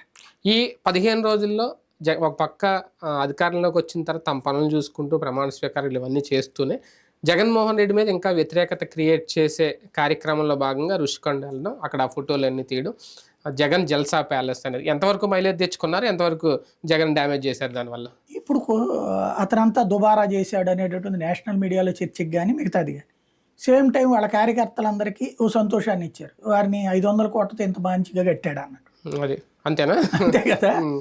ఇప్పుడు చంద్రబాబు చేసిన వాటిని వైసీపీ వాళ్ళు తిడతారు, జగన్ చేసిన దాన్ని తెలుగుదేశం వాళ్ళు కూటమి వాళ్ళు అందరూ తిడతారు. కాకపోతే జనం రేపు పొద్దున చూసేటప్పుడు వాడి సొంతానికి వాడుకున్నాడు. ఇప్పుడు తన ఇంట్లో మరుగుదొడ్డిని కనుక స్టేట్ గవర్నమెంట్ డబ్బులతో 25 లక్షలతో చేశాడు అనుకోండి, బూత్ అవుతుంది. ఇంకోటి అది సీఎం ఆఫీసు. ఇంకొకటి ఏంటంటే మనం మొదటి నుంచి చెప్తున్నాం అది సీఎందే అన్నటువంటి, అది ప్రభుత్వ ప్రాపర్టీ. అంత తక్కువ ఖర్చుతో అంత విశాలమైనది అంత అద్భుతంగా కట్టారంటే ఆషామాషి కాదు. వాళ్లే రాస్తున్నారు 1,40,40,000 చదరపడుగులు. 1,40,000 5,500 కోట్లు డివైడెడ్ బై 1,40,000 పెట్టండి, చదరపొడికి ఎంత పడింది? అదే ఇక్కడ ఎంత పడుతోంది ప్రాక్టికల్గా? చదరపొడికి మామూలుగా మనకి వాళ్ళ వైజాగ్లో ఓ చదరపొడికి నిర్మాణపు వ్యయం ఎంత ఉంది? అవుట్స్కట్స్లో 10,000 ఉంటుంది, ఇదే 5,000 ఉంటుంది. సిటీలో 15,000 20,000 ఉంటుంది చదరపొడి. ఇది సిటీ మధ్యలోదే కదా ఋషికొండ అంటే. సరే అవుట్స్కట్స్ అనిపిస్తుంది కానీ ఇప్పుడు ఋషికొండ అవతల పక్కన ఎన్ని ఏటితో పోల్చుకుంటే పోనీ అవుట్స్కట్సే అనుకుందాం. అక్కడ చదరపొడికి ఎంత పడినట్టు ఖర్చు? అంత చీఫ్గా ఎవడన్నా కట్టించి ఇవ్వగలుగుతాడా టోటల్గా? వాస్తవంగా అతను దురదృష్టవంతుడు. జగన్ దాన్ని వాడుకుని ఉంటే ఒక అంబానీనో అదానీనో లేకపోతే ఒక పారిశ్రామికవేత్తను తీసుకొచ్చాడు కూర్చోబెడితే ఎట్టుంటది ఆ వాతావరణం? ఎట్టుంటది? మనం నోవాటెల్లోనూ తాజ్ హోటల్లో కూర్చోబెట్టి మాట్లాడే కంటే కూడా ఇంతకుముందు ఎక్కడ పెట్టాం మన మీటింగ్లు? ఆ హోటల్లో పెట్టాం. అదే ఇక్కడ పెడితే ఆ స్టైలు అది రాయల్టీ ఎందుకు హోటళ్లలో పెట్టాం మనం? ఆ రాయల్టీ కోసం. ఆ రాయల్టీ మన చేతిలో ఉంది ఇప్పుడు. దాన్ని విమర్శించే వాళ్ళు విమర్శించవచ్చు. నా దృష్టిలో అయితే ఒక అద్భుతమైన ప్రాపర్టీ ఆంధ్రప్రదేశ్కు ఉంది. దాన్ని మూలన పడేస్తారా? శుభ్రంగా వదిలేసేటట్టయితే ఎవరికైనా ఇచ్చేసేయండి. టూరిజం డిపార్ట్మెంట్కి అద్దెలకు ఇచ్చుకున్న 5 ఏళ్లలో 500 కోట్లు సంపాదిస్తారు. వాళ్ళ ఏందండి శిల్పారామం ఎంత ఉంది అద్దె? ఒక్కొక్క ప్లేసే లక్షల్లోనే ఉంది కదా అద్దె. దాంట్లో ఉన్నటువంటిది బ్లాక్లు, ఒక్కో బ్లాకే. అదే ఇక్కడ అర్రజన అన్నారు 50 లక్షలు రెంట్ వేసుకోండి, ఏ రేంజ్ లో ఉంటది డబ్బులు? ప్రతిపక్ష నాయకుడిగా ఉన్న జగన్మోహన్ రెడ్డి గారు ఇంకా తనకు తాను రిలీజ్ అవ్వాల్సిన సమయం ఆసన్నం అవ్వలేదు అని అనుకుంటున్నారా? ఈవీఎంలకు సంబంధించి ఆయన ఇస్తున్న స్టేట్మెంట్ కానీ విస్తృత స్థాయి సమావేశంలో ఆయన వాళ్ళకి ఇచ్చిన సూచనలు సంకేతాలు చూస్తూ ఉంటాయి. ఈవీఎంలు జనం కోసం మాట్లాడారు, వాళ్ళ పార్టీ నాయకులతో మాట్లాడినప్పుడు ఈ కూడా మాట్లాడాడు. ముందు నేను అదే అనుకున్నాను. వాళ్ళ పార్టీ నాయకులతో మాట్లాడినటువంటి సందర్భంలో ప్రలోభాలకి ఏదైతే వాళ్ళు ఎక్కువ ఇస్తానన్నటువంటి దానికి కూడా అయ్యి ఉండొచ్చు. మనం ప్రజల మీద కోపం పెట్టుకోవద్దు అంటే కొంత సత్యం గ్రహించారు కాబట్టి అవన్నీ కూడా మాట్లాడుకొచ్చారు. ఇప్పుడు కాసేపు ఏంటంటే ఎవరి కాళ్ళు వచ్చి నాయకుడు ప్రతి ఒక్కళ్ళు ఏదన్నా మాకు అసలు అర్థం కాలేదన్న ఇదే అంటున్నారు కాబట్టి వాళ్ళందరూ ఈవీఎంలు అని అంటున్నారు కాబట్టి ఈయన కూడా అంటున్నారు. తెలుసు తనకు కూడా. వాస్తవంగా ఒక టెంపో నడిచింది. ఈయన మేనిఫెస్టో అనౌన్స్ చేశాక ఒక్కసారి టెంపో పడిపోయింది. అవును. ఎందుకని మేనిఫెస్టో సూపర్ 6 అయిపోయాక పెట్టారు, విపరీతంగా ఎక్స్పెక్ట్ చేశారు. తీరా చూస్తే అది కాస్త విలువలు విశ్వసనీయత అని మాట్లాడారు. అంటే ఆ ఉద్దేశంతోనే ఆ ఎక్స్పెక్టేషన్ తోనే సిద్ధం సభకు అంత భారీగా జనం వచ్చారు. అంటే మెయిన్ సిద్ధం సభ జరిగినప్పుడు తర్వాత ఎప్పుడైతే ఈయన ప్రకటించారో కేడర్లోనే డేలా పడిపోయారు. దాని ఇంపాక్ట్ ఈయన ఏమంటాడు? విలువలు విశ్వసనీయత అంటారు. అవి ప్రజలకు జనాలకి అనవసరం అనేటువంటిది అది తెలుసుద్ది రేపు పొద్దున. ఇప్పటికే తెలిసింది. కానీ ఇంకా ఆయన అదే ఆలోచనలు ఉన్నారంటారా? బయటకు వస్తున్నారా మెల్లమెల్లగా? వాస్తవంగా చాలా బయటకు వచ్చినట్టు. అంటే అది మామూలుగా జనం కోసం ఒక మాట ఉంటది ఈవీఎంలు అనేటటువంటిది. మిగతాది వచ్చేటప్పటికి క్యాడర్ని జాగ్రత్తగా చూసుకోమని చెప్పడం కానీ ఆ నైరాశ్యం నుంచి బయటకు వచ్చాడు ముందు. ఇక నెక్స్ట్ కి ప్రిపరేషన్ అన్నటువంటి దాని వైపుకి వెళ్తున్నాడు. కాబట్టి అది ఎట్లా ఉంటుంది అనేది 40% ఓటు బ్యాంక్ అనేది ఇంకా వైసీపీలో ఒక ధీమా ఉంచిందా? అదే పెంచుతుందా రేపు? ఖచ్చితంగా. ఇప్పుడు క్రిందసారి 40%, అప్పుడు 39.2నో 3నో ఉంది వాళ్ళకి. వాళ్ళ మీద ఇంకో 0.10 వీళ్ళకి ఎక్కువ వచ్చింది ఓ రకంగా చెప్పాలంటే. అది వీళ్ళు సంతోషపడుతున్నటువంటిది. అంటే స్థిరత్వపు ఓట్ బ్యాంక్ ఎంత అంటే తెలుగుదేశానికి 40, వీళ్ళకి 40, లేదా వాళ్ళకి 39, వీళ్ళకి 39. ఈ మధ్యలో వచ్చిన తటస్థ ఓటర్లని ఆకర్షించడమే మెయిన్. అది ఇప్పుడు అర్థమైపోయింది ఫార్ములా ఈ 2 టర్మ్స్ తో చూసుకుంటే. 10% అనేది తటస్థులు. వాళ్ళని ఇప్పుడు చంద్రబాబు అట్రాక్ట్ చేశారు 2014లో కానీ ఇప్పుడు కానీ. 19లో జగన్మోహన్ రెడ్డి అట్రాక్ట్ చేశాడు. రేపు ఎలక్షన్స్కి వాళ్ళనే వదిలేసింది ఈయన. అందులో ఇంకోటి దానికి తోడు మెయిన్ సామాజిక వర్గ సమీకరణం. ఈయన చేసిన social engineering reverse social engineering. ఈ నా బీసీ, నా ఎస్సీ, నా ఎస్టీ, నా మైనారిటీ అంటే అక్కడ ఏమి అనకుండానే కమ్మ, కాపు, రెడ్డి, రాజు, కామటి, బ్రాహ్మణ అందరు ఒకటైపోయారు. ఓసీ అంతా ఒకటయ్యారు. ఇప్పుడు మీరు చూడండి అసెంబ్లీలో టోటల్గా 90 మంది ఓసీలు ఎమ్మెల్యేలు. హైయెస్ట్ బీసీ, ఎస్సీ, ఎస్టీ ఉన్నటువంటి మైనారిటీ ఉన్న రాష్ట్రంలో ఓసీలు 90 మంది ఎమ్మెల్యేలు అయ్యారు. సోషల్ ఇంజనీరింగ్ రివర్స్ అయింది. అన్ని వర్గాలు హైయెస్ట్ ఎమ్మెల్యేలు అయింది తెలుగుదేశం, అవును. ఎక్సెప్ట్ కాపు. కాపులు హైయెస్ట్ ఇట్ అయ్యారు జనసేన దాంట్లో. ఈ లెక్కలు చూసుకున్నప్పుడు సోషల్ ఇంజనీరింగ్ అన్నటువంటి చాలా పెద్ద ఫెయిల్ అయ్యింది. కాకపోతే దాన్ని ఆయన ఏం చేయలేడు. పవన్ కళ్యాణ్, చంద్రబాబు అన్నటువంటిది ఇక్కడ సింపుల్ లాజిక్ ఏంటంటే, కాపులు ఒక 50 లక్షల దాకా, 55 లక్షలు వేసుకోండి, కమ్మ సామాజిక వర్గం 20 లక్షల దాకా వేసుకోండి, రెడ్డి సామాజిక వర్గం 20-30 లక్షలు వేసుకోండి. ఈ 3 వర్గాల్లో రెడ్లు 50% వ్యతిరేకంగా వేశారు. అది పెద్ద దెబ్బ కొట్టింది. రెండోది కమ్మ కాపు సామాజిక వర్గాలు ఏకంగా అవడం దెబ్బ కొట్టింది. దాన్ని నేనేం చేయగలుగుతాడు నాకు తెలియక అడుగుతా. ఈయనకి తెలియనోడేం కాదు, తెలుసు కాబట్టి నా బీసీ నా ఎస్సీ అసిస్టెంట్. కాకపోతే బీసీల నుంచి ఎక్కువ ఎక్స్పెక్ట్ చేశాడు, అది అవ్వాల. అలాగే కాపుల్లో నుంచి కూడా మహిళల్ని చేల్చడానికే ట్రై చేశాడు. అందుకోసమే కదా కాపు నేస్తం లాంటిది పెట్టి, కానీ చెల్ల అంటే ఒక కొత్త సమీకరణాలని ఇంట్రడ్యూస్ చేసి సక్సెస్ అవ్వాలనుకున్నారు. ఒక సంక్షేమ పేరుతో కానీ సామాజిక వర్గాల సమీకరణాలు ఒక రకంగా అవన్నీ తిప్పుకొట్టాయి. ఒక పెద్ద లెసన్ ఏమన్నా నేర్చుకున్నారా దానివల్ల? ఇంకా ఒక కన్ఫ్యూజ్, ఇప్పుడు ఎలా వెళ్ళాలి, నెక్స్ట్ వ్యూహం ఏంటి అనేది పెద్ద కన్ఫ్యూజన్ అయినా జగన్ గారి ముందు దాంట్లో చేయడానికి ఏం లేదు కదా. ఇప్పుడు ఎందుకంటే ఆ ఫార్ములాతో వెళ్ళలేరు, అది అటర్ ఫ్లాప్ అయిపోయింది కాబట్టి. అలాగే ఇంకే ఫార్ములా చూసుకుంటారు, ఫార్ములాని మార్చడం ఉండదు నాకు తెలిసి. అదనంగా కావాల్సింది ఈ వర్గాల్ని తన వైపుకి తిప్పుకునే ప్రయత్నం. రెడ్డి సామాజిక వర్గాన్ని వెనక్కి తెప్పించుకుంటే పని అయిపోతుంది అతనికి. రెడ్డి సామాజిక వర్గం లాసు, బ్రాహ్మణ వైశ్య సామాజిక వర్గాల లాసే పెద్ద దెబ్బ. ఉద్యోగులు మెయిన్. ఈ మూడింటిని ఇతను తెచ్చుకోగలడా రాబోయే రోజుల్లో వీళ్ళ పాలన బట్టి ఆధారపడి ఉంటుంది. చంద్రబాబు గారి పాలన బట్టి జగన్ లైఫ్ ఏంటి అని డిసైడ్ అవుతుంది. రైట్, చూద్దాం. మొత్తానికి కీలక అంశాలు, కీలక నిర్ణయాలు, దాదాపుగా ప్రమాణ స్వీకారాలు అన్నీ అయిపోయిన ఈ వారంలో. ఇక నెక్స్ట్ పరిపాలన మొదలవుద్ది. ప్రతిపక్షం ఎలా టార్గెట్ చేస్తుంది, ప్రతిపక్షాన్ని అధికార పక్షం ఎలా టార్గెట్ చేస్తుంది, ఈ రాజకీయాలు మరొక 4-5 రోజుల్లో మొదలవుతాయి. చూద్దాం ఏం జరుగుతుంది. ఇది వాళ్ళ వీకెండ్ విత్ జర్నలిస్ట్ సాయి.